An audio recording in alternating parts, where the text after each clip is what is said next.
And do you think when the IMF published the recent agreements between it and Egypt, they stated some agreements, one of it was reducing the state footprint, including military-owned companies. And some economists published some analysis saying that this is a golden opportunity for the Egyptian economy to withdraw the military grip over the economy. Do you agree with that? Well, yes. The military and government has too much of a grip on the Egyptian economy. But the problem is that the IMF has no way to enforce these conditions. That's why all the IMF programs fail, because the IMF is not in control of things in Egypt. The government's in control. And the government, in my judgment, probably won't do very much. And among other things, they're going to do some stupidities like this huge mega project of a new capital. That will be a white elephant of the highest order. The waste, fraud, and abuse associated with that will be enormous. The corruption will be tremendous. I think it's a completely unwise thing to do, a big distraction. In other words, it's a big distraction for the real problems. What the government is doing, they're saying, we're going to build a new city, but you Egyptians eat chicken feet in the meantime. And by the way, if you look at, for example, the Cato Institute, which you mentioned I'm associated with, they evaluate 165 countries every year on human freedom and economic freedom. And where does Egypt stand? On human freedom, they're 161 out of 165 countries. Economic freedom, 149 out of 165 countries. Rule of law, 144 out of 165. Safety and security, 137 out of 165.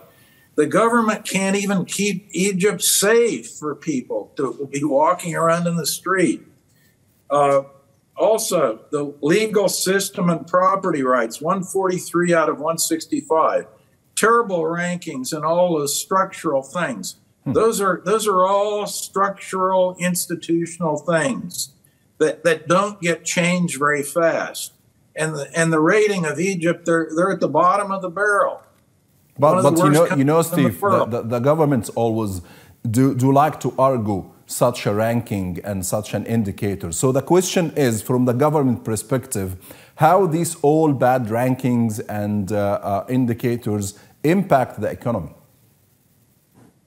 Well, I've done a number of studies on this, and if the economic freedom scores, the better your score, the higher the potential and the actual growth rate in the economy.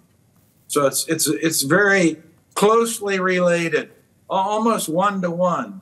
You increase your economic freedom ranking by 10%, and you get a 10% jump in the potential and actual GDP in the country. And so if you want to be prosperous, you have to have a lot of economic freedom. Yeah. And let's look at the one that ranks up at the top, Singapore. Singapore has a very high, either one or two, I can't remember the rank right now, but they became independent in 1965. Lee Kuan Yew became the president. He introduced all kinds of free market, sound money, security, safety, rule of law, private property, all those things got much better. And Singapore, from 1965 until today, they were one of the poorest countries in the world when they became independent in 1965. Now they're one of the richest. And you just said that IMF can't force the Egyptian regime to withdraw the military grip from the economy. However, they can hold the installments of this recent loan. They just released 300 million and 47 as a first installment. So does the IMF can hold these other installments until the regime follow the agreement? They could, but they typically don't. And as I say, the whole withholding of installments doesn't really have much teeth. If you look at the history of the IMF, most of the countries that are involved with the IMF are involved on a regular basis. Like Egypt. As I said, they started in 1962 with IMF programs. Every decade since the 1960s, Egypt has had an IMF program, and all of them have failed. If they would have worked, there would be no need for the IMF. The pound would be strong. There'd be no inflation.